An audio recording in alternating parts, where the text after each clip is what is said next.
in paying their NATO bills. That means we end up paying it, and we're not doing it. I told them, we're not doing it. And they've increased their spending now, $130 billion, going up to $400 billion a year.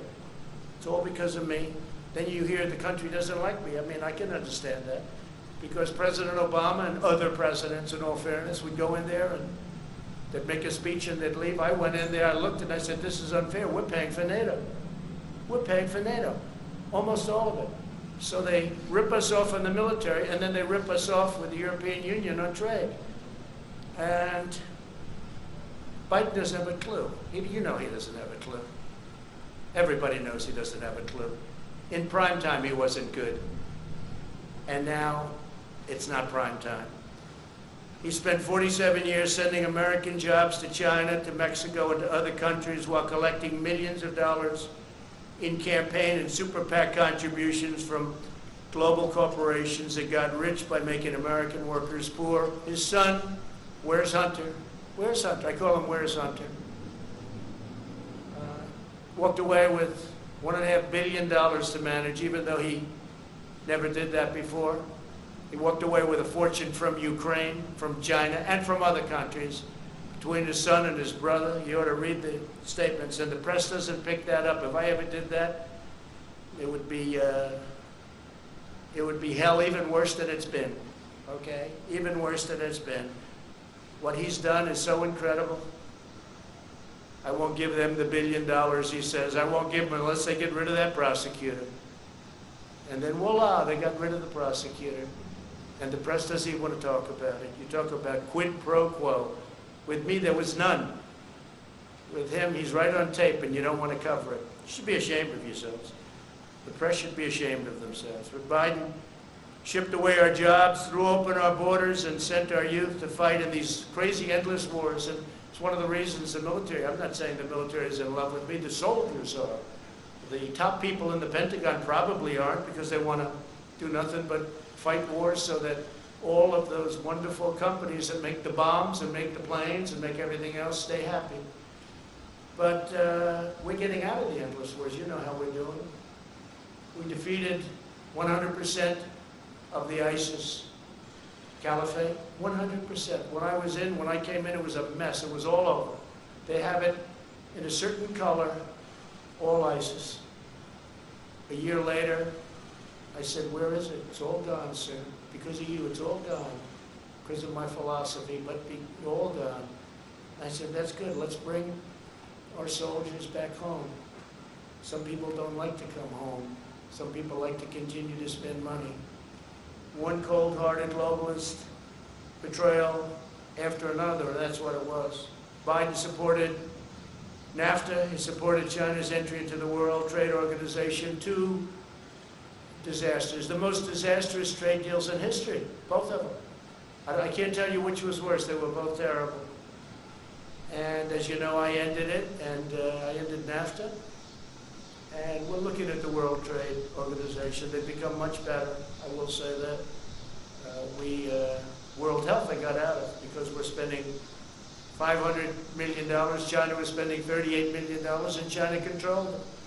But World Trade, we're looking at it. They've been very nice to us lately, I will say that, amazingly. We never used to win anything at the World Trade. We'd lose every case. Now all of a sudden we're winning a lot of cases. We just won $7 billion as a case. And they're talking to us much differently than they used to. Because if they don't shape up, we're going to ship out, that's all. We're not treated fairly. China is treated as a developing nation. Developing nation. We're treated as a nation that's fully developed. We're not fully developed as far as I'm concerned. When you look around at Portland and you see what these Democrats are doing to our cities, take a look at what's happening in New York and Chicago. We have Democrat-run cities, mayors that are running, and governors that are running states so badly, and mayors running cities so badly. It's very sad to look at it. It's Democrat-run. Every one of them that I see. I guess we could probably find one or two that aren't, but I don't. So far, I haven't been able to. If you look at Biden, he supported TPP, Trans-Pacific Partnership, which would have been a disaster, would have destroyed our automobile business. By the way, many plants are being built right now, auto plants in Michigan, just like I said. They're being built in Ohio. They're being built in South Carolina, North Carolina. They're being built all over and expanded at a level that we've never seen before. Because they said to Japan and Germany and others, sorry, you got to come here and build plants, otherwise we're going to have to make it very tough on you with tariffs. And we got out of the horrible Paris Climate Accord that he'll go back into because, you know, it sounds wonderful. It's a disaster for this country. They've basically taken away your wealth, the Paris Climate Accord. And the other countries don't have to adhere to it. China doesn't kick in until 2030. They don't have to do anything until 2030. We had very high standards. We would have had to close under some scenarios 25% of our businesses in order to qualify under this ridiculous Paris Climate Accord. Sounds good. It was very bad, very expensive. The New York Times has just published an entire story on Biden's China sellouts, which is amazing for the New York Times. I appreciate that. In 2001, Biden said the United States welcomes the emergence of a prosperous, integrated China on the global stage because we expect this is going to be a China that plays by the rules. They didn't play by the rules. They didn't play by the rules. The World Trade Organization, one of the reasons it's so bad is that China didn't play by the rules. We did, but their rules were easier because they're considered a developing nation. So they had a much lower standard. But even that, they didn't play by the rules. That's when they became a rocket ship. They were flatlined for years and years and years. Then they joined the World Trade Organization. And frankly, they cheated. Okay, they cheated, I'll say it. What difference is it? I feel much differently. I feel I've made a great trade deal with China, great. And they're buying. You know why they're buying? Because they know I'm not happy. That's why they're buying. And I talk about it because today is Labor Day. And it's a good time to talk about when we're being ripped off by countries, but nobody's even close to China. Biden cheered China's rise as a great power because great powers adhere to international norms in the areas of non-proliferation, human rights, and trade. Well, they didn't. They took advantage of stupid people. Stupid people. And Biden's a stupid person. You know that. You're not going to write it, but you know that. The cost of Biden's economic treachery was 60,000 shuttered American factories, and I hear this morning the real number is probably 70,000. 70,000 shuttered American factories, and he's talking about how wonderful it is with China. No, China's been very bad, on top of which we had the China plague sent to us, and other viruses, nothing near this serious, but the swine. We had other viruses sent in over the years that came from China. I wonder why. If Biden wins, China wins because China will own this country. If Biden wins, China will own this country. And hopefully you're not going to be able to find that out. It's the most important election in our history right now. Most important election in our history. Under my administration, we will make America into the manufacturing superpower of the world, and we'll end our reliance on China once and for all. Whether it's decoupling or putting in massive tariffs like I've been doing already, we're going to end our reliance on China because we can't rely on China. And I don't want them building a military like they're building right now, and they're using our money to build it. We'll manufacture our critical medical supplies in the United States. We'll create made-in-America tax credits and bring our jobs back from China to the United States, and we'll impose tariffs on companies that desert America to create jobs in China and other countries.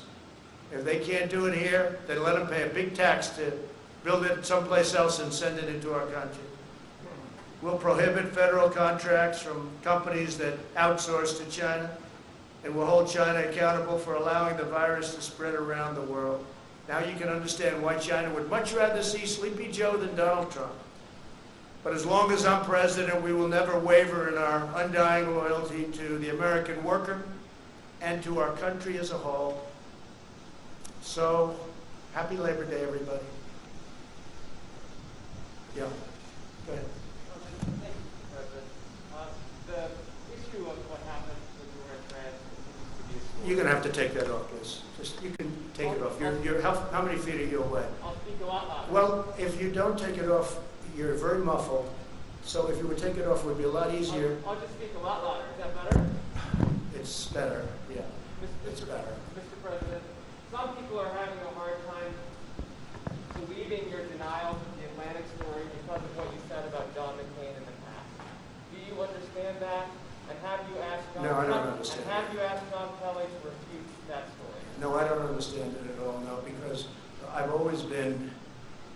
the opposite side of John McCain. John McCain liked wars.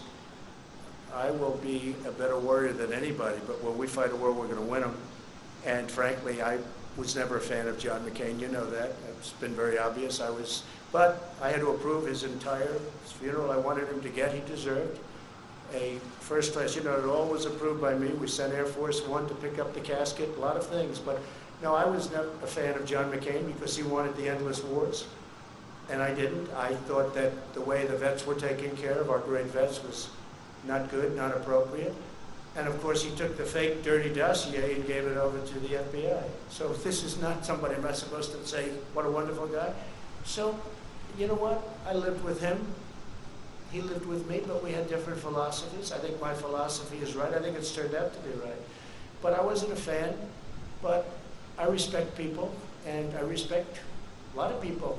That doesn't mean I necessarily have to agree with them, and I didn't agree with him on a lot of things. The story is a hoax, written by a guy who's got a tremendously bad history. The magazine itself, which I don't read, but I hear it's just totally anti-Trump. He's a big Obama person, he's a big Clinton person, and he made up the story. It's a totally made-up story. In fact, I was very happy to see Zach Fuentes came out and said, now I think that's number 15. And these are people that were there. That's the 15th person, General Kellogg. Everybody that was there knew what happened. And so I was happy to see that Zach came out and said it's not true. It just came out. And it's a disgrace. Who would say a thing like that? Only an animal would say a thing like that. There's nobody that has more respect for not only our military, but for people that gave their lives in the military. There's nobody, and I think John Kelly knows that. I think he would know that. I think he knows that from me. But Zach Fuentes says, you know, worked for John. And I think they both know that. But Zach came out, as you know, today or yesterday, last night, and said very strongly that he didn't hear anything like that. Even John Bolton came out and said that was untrue. Now, what was true is that we had the worst weather. I think it was as bad a rain as I've just about ever seen. And it was a fog. You literally couldn't see. I walked out. I didn't need somebody to tell me. I walked out. I said, there's no way we can take helicopters in this. I understand helicopters very well. And they said, no, sir, that's been canceled. They would have had to go, Secret Service, I have the whole list. They would have had to go through a very, very busy section during the day of Paris. They would have had to go through the city. The Paris police were asking us, please don't do it, because they're not ready. When you do that, you need a lot of time. They take days and days and days to prepare for that. I wanted to do it very badly. I was willing to sit in a car for 2 hours, 3 hours, 4 hours. I didn't care. It didn't matter. And I had nothing else to do. I went there for that. I had nothing else to do. It was ended because of the terrible weather, and nobody was prepared to go through, in terms of Paris, the police, the military, and the Secret Service. And they came out very strongly and said, sir, we can't allow you to make this trip. If I wanted to, sir, we can't allow you from a safety standpoint. It was a phony story, just like the dirty dossier, the fake dirty dossier, just like the Russia collusion, just like all of the other phony stories. And there'll be more phony stories. But I do appreciate Zach coming out. But Zach now is the 15th person that's denied it.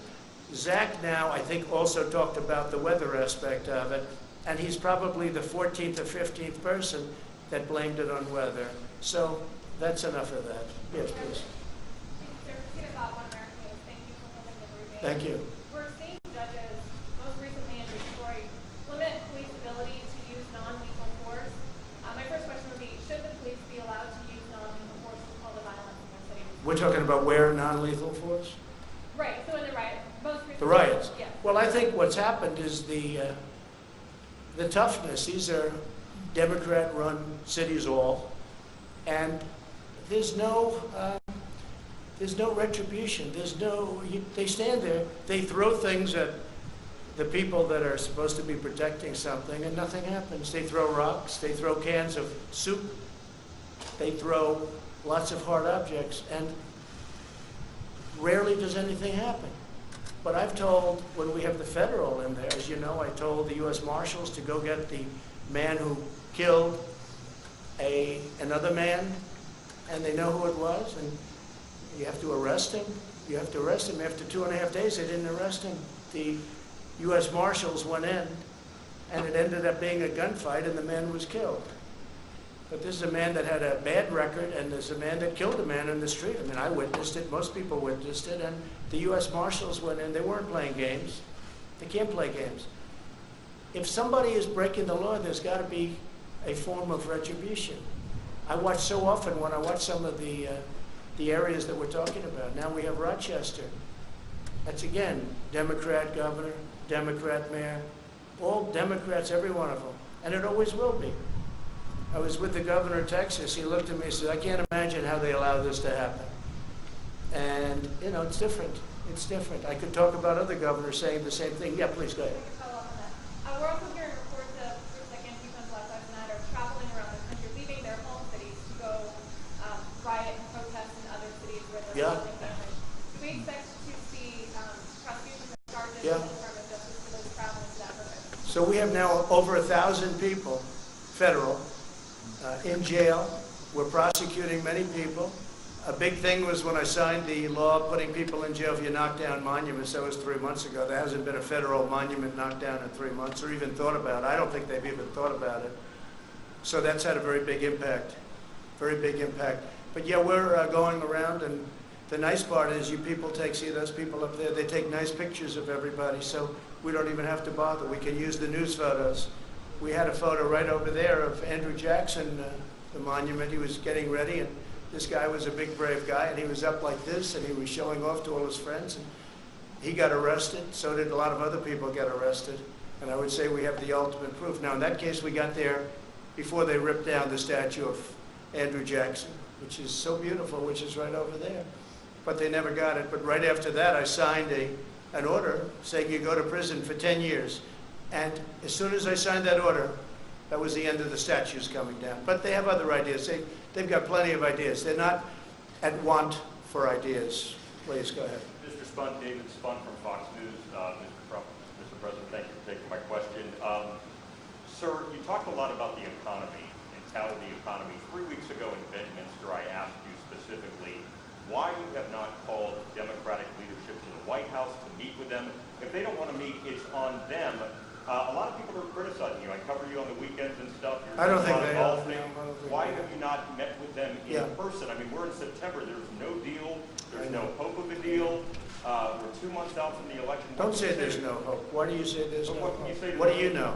What can you say? What do you know? It doesn't seem like. And let me just tell you, I know my customers. That's what I do. I know Pelosi. I know Schumer very well. They don't want to make a deal because they think it's good for politics if they don't make a deal. This has nothing to do with anything other than you have to know who you're dealing with. I do. These are people that I don't have a lot of respect. I don't think they have a lot of respect for the American people. And I know who I'm dealing with. And I don't need to meet with them to be turned down. They don't want to make a deal because they know that's good for the economy. And if they make a deal, that's good for the economy, and therefore it's good for me for the election in November 3rd. And therefore, they're not going to make a deal. Now, if we gave the store away, if we bailed out all of their Democrat-run cities where we give them $1 trillion, which is the kind of money they want $1 trillion to bail out badly run Democrat cities and states, whether it's New York or Illinois or others, they want to bail them out. And we're saying, well, we're not going to pay that kind of a price in order to bail the city. We'll do something to help cities, but that's going to have to rest on its own. And why didn't you do this at the beginning? Because they could have done it at the beginning. So I know who I'm dealing with.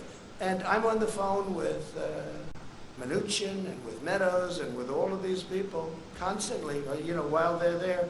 But I also know when it's time to meet with people. I've done very well with deals, okay? That's what I do. And I know when it's time to meet. But I don't have to meet them in order to be turned down and in order for them to walk out to the sticks, which is the microphones, and give you people a false report of what just took place in the Oval Office. So they don't want to make a deal because they think that if the country does as badly as possible, even though a lot of people are being hurt, that's good for the Democrats. But David, that's a bad thing. Yeah, please go ahead. ahead. But as president, shouldn't you take the high road, sir? I am taking the high road. I'm taking the high road by not seeing them. That's the high road. Yeah. And President, David. And if I thought it made a difference or would make a difference, I'd do it in a minute. Yeah, go ahead. David Jackson, USA Today. My question is about the Durham report, which you have talked about recently. You said, let's see what happens. Now, you've accused people of committing crimes against you during the Russian investigation. Yeah, President sure. Obama- They spied on my campaign, that's right. My question. They spied on my campaign, and if they were Democrats, they would have been in jail 2 years ago. They would have been in jail, literally, if this side were the Democrat side, they would have been in jail 2 years ago for 50-year terms for treason and other things. Excuse me, my question is, do you want the Justice Department to indict people over this? I'm not going to say that. I have to see the report. I haven't seen it. I purposely, I don't know if that was a good thing, smart thing, I don't know. But nobody can complain about it. I have every right to have been very much involved. And maybe someday I'll get involved in it. They spied on my campaign, and that includes Biden and Obama. They spied on my campaign trying to defeat me. They wrote up a fake dossier that has proven to be totally fake, written by Christopher Steele, paid for by Hillary Clinton and the Democrats. And they used that illegally in the FISA courts. If we did what they did, you would have many people in jail right now. And you have, other than the one agent that admitted his guilt, that he forged documents, we don't have that yet. But the report hasn't been issued yet. Let's see what happens. But let me just say something. President Obama and Biden, Sleepy Joe, he knew everything that was happening. They were spying on my campaign and they got caught. Now let's see what happens. But if this were the opposite way, people would have been in jail. They would have been in jail already for a period of at least, it would have started 2 years ago, and it would have been for 50 years for treason. Because you can't do that. That's never, nothing like that's ever happened before. Then they created, at tremendous expense, the money they paid is tremendous. I'm sure you know the money that was paid. Millions of dollars. They created a fake dossier. A fake dossier, proven to be now fake. Everyone, and they used it in the FISA courts. That's a crime. So far, I haven't seen anybody have a problem, but the report hasn't been issued yet. Let's see what happens with the Durham report. But this started at Obama. And some people would say, and some people go, well, but he was the president, like, let's leave him alone. If it were me, they wouldn't be leaving me alone, I can tell you. It's a totally double standard, and it's a disgrace. And if I were a Republican senator, and if I were a Republican congressman, and we have some great ones, but we have a lot of them that don't fight the way that the other side fights. We have much better policy. We have much better things going for us, like borders and walls and immigration and no sanctuary cities, and they have a lot of bad stuff going. But they're dirty fighters. And the dirtiest fight of all is the issuance of 80 million ballots. Unrequested. They're not requested. They're just sending 80 million ballots all over the country. 80 million ballots, non-requested. I call them unsolicited ballots. That's going to be the dirtiest fight of all. People are going to get ballots, they're going to say, what am I doing? And then they're going to harvest, they're going to do all the things. And if you look at the last period of 6 months, take a look at the races where they've sent ballots out. Take a look at Carolyn Maloney, whose race should be redone because she won that race totally unfairly to her opponent. Her opponent did very well against her. That race should be rerun. But they declared her the winner because they heard I found out about it. But take a look at what's happened in New Jersey and in Virginia and different places. It's a disgrace. That'll be a beauty. Yeah, please. Thank you, Mr. President. If proven true, are you okay with Postmaster General DeJoy and the fact that he asked former employees at his private company to make donations to the GOP and then reimburse them? Are you okay with that? I don't know too much about it. I read something this morning, but I don't. Other than that, I have to see it. He's a very respected man. He was approved very much by both parties, I guess. It was sort of an approval that took place by both parties. I don't know exactly what the story is. I'll certainly know within a short period of time. I just read it for the first time. I read it this morning just like you did. Do you support an investigation, sir? Sure, sure. And I think let the investigations go, but he's a very respected man. Again, it was a bipartisan commission. Postmaster General is appointed by a bipartisan commission, and we'll see how that goes. But no, I think he's a very honest guy, but we'll see. Yeah.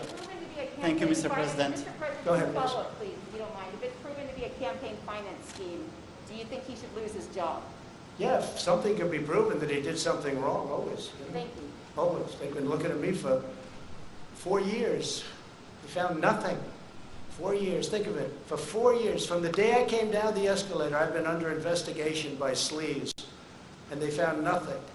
They found nothing. A friend of mine said, you have to be the most innocent, honorable man ever to hold the office of president. Think of it. They spent just Mueller alone. He spent, I guess the real number turned out to be $48 million, but whatever it was, many, many millions of dollars. They had 18 angry Democrats looking. They had FBI agents all over the place.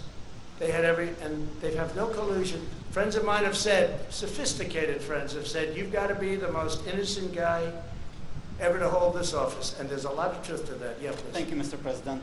After Navalny poisoning, Chancellor Angela Merkel of Germany is under pressure to cancel Nord Stream 2 pipeline from Russia to Germany.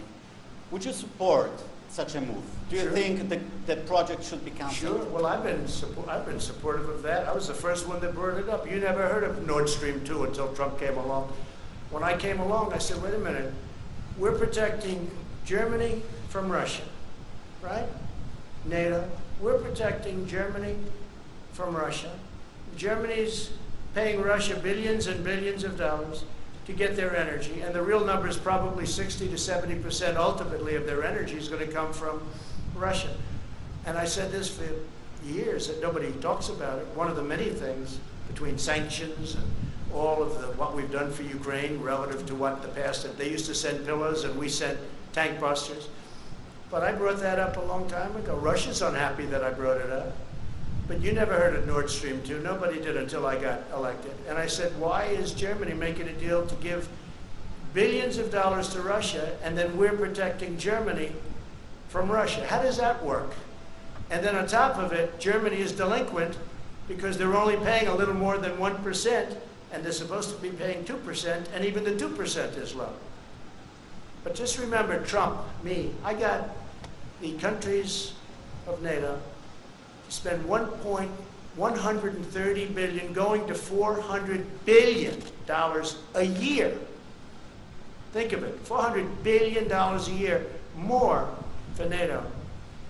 And the purpose of NATO primarily is Europe protection against Russia. Now they can use it for other, I guess, and they have a little bit in the Middle East, et cetera, et cetera. But I'm the one that did that. So, but nobody talks about that. Nobody talks about Nord Stream 2. The answer is absolutely if they feel that something happens.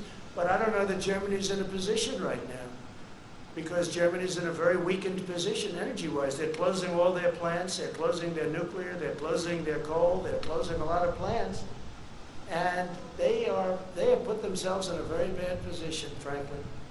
Very, very bad position. Yeah, please. Can I follow up on Jeff Mason's question? Have you asked John Kelly to publicly refute the Atlantic, and then you can ask him? No, I have nothing against John. I have nothing against anybody, no. I was very heartened to see that a friend of his, because I know Zach is a friend of his and worked for him, I was very heartened to see that Zach Fuentes came out with the statement that he did, I guess, late last night, that it was not true. Can I ask another question? Different topic, Mr. President. Mr. President, what exactly is un-American about federal government training programs that are aimed at improving inclusivity? Well, we're going to do a report. Yeah, I fired those people. They're all gone. And it was a disgrace, frankly. And we're going to give you a big report that's going to make you very happy. All right. Yeah, please. Thank you. Darlene Superbill, AP. You said a moment ago, they will say anything. We were talking about Joe Biden and Kamala Harris and their comments about the vaccine. You have a No, they say worse. They say negative. They say negative. They're going to make the vaccine into a negative so that when we have it, and I spoke to the head of Pfizer, I spoke to the head of Johnson & Johnson, I spoke to the head of the greatest medical companies in the world. We're doing great. We're going to have it soon. Wait a minute. So now what they're saying is, oh, wow, this is bad news. President Trump is getting this vaccine in record time. By the way, if this were the Obama administration, you wouldn't have that vaccine for 3 years. You probably wouldn't have it at all. So we're going to have a vaccine very soon, maybe even before a very special date. You know what date I'm talking about? Yes. Let me just tell you, wait.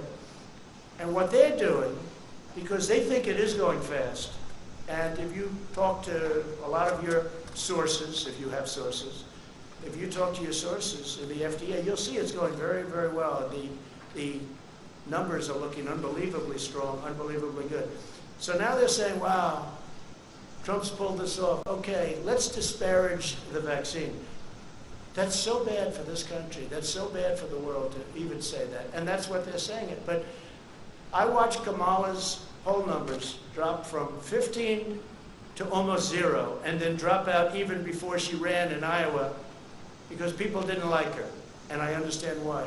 She will never be president, although I have to be careful because Obama used to say that about me, so I have to be a little bit careful. Right. But you have to look at her a little bit more closely because obviously Joe's not doing too well. So you're going to have to look at her a little bit too closely. But she's talking about disparaging a vaccine so that people don't think the achievement was a great achievement. I don't want the achievement for myself. I want something that's going to make people better, that people aren't going to get sick with. That includes therapeutics, where we're doing equally as well. Therapeutics. Go ahead. Your point is that what they're saying is that they're saying it for political purposes. Yes. You have asserted repeatedly that a vaccine will be on the market before the election. No, I didn't say they will. I said by the end of the year. The same thing that No, but you're not quoting me accurately. I said that vaccines will be on the market before the end of the year, but they may even be on the market. They may even be developed and fully developed, tested, everything else. You know, we have 30,000 people in just one vaccine right now under test in very, very highly infected areas. So we're going to be able to get a good result one way or the other very soon. So I didn't say what you said. What I said is by the end of the year, but I think it could even be sooner than that. It could be during the month of October, actually. Could be before November. But aren't you also saying that for political reasons? No, I'm saying that because we want to save a lot of lives. With me, it's the faster the better.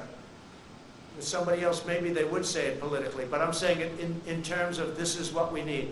We have to have, if we get the vaccine early, that's a great thing, whether it's politics or not. Now, do benefits inure if you're able to get something years ahead of schedule? I guess maybe they do. But the most important thing to me is saving lives. It's the most important thing. Yeah, go ahead in the back. Hi. Just based on some of your recent tweets, sir, do you You sound so clear as opposed to everybody else where they refuse. your tweets about the 1619 project? Why do you object to that being taught in schools? And do you object to slavery itself being taught in schools? Yeah, so no, I want everybody to know everything they can about our history. I'm not a believer in cancel culture, the good and the bad. If you don't study the bad, it could happen again. So I do want that subject studied very, very carefully and very accurately. But we grew up with a certain history, and now they're trying to change our history, revisionist history. That's why they want to take down our monuments. That's why they want to take down our statues. I saw something the other day which was absolutely horrendous. Washington Monument, they want to rename it. The D.C. committee, but the D.C. committee is all Democrats. Abraham Lincoln, Thomas Jefferson. I mean, we're talking about, this is the big stuff now. This is the big stuff. And they want to rename it. They want to redesignate it. They want to take some down. No, we don't do that. Never going to happen with me, I guarantee you that. Well, I want to thank you all, and I just want to wish you a very happy Labor Day, and we're having tremendous success, whether it's on the vaccines, whether it's on the pandemic, the plague that came in from China, that China should have never let happen, because I will never feel the same about China. And I just want to, again, wish you a happy Labor Day. Thank you very much.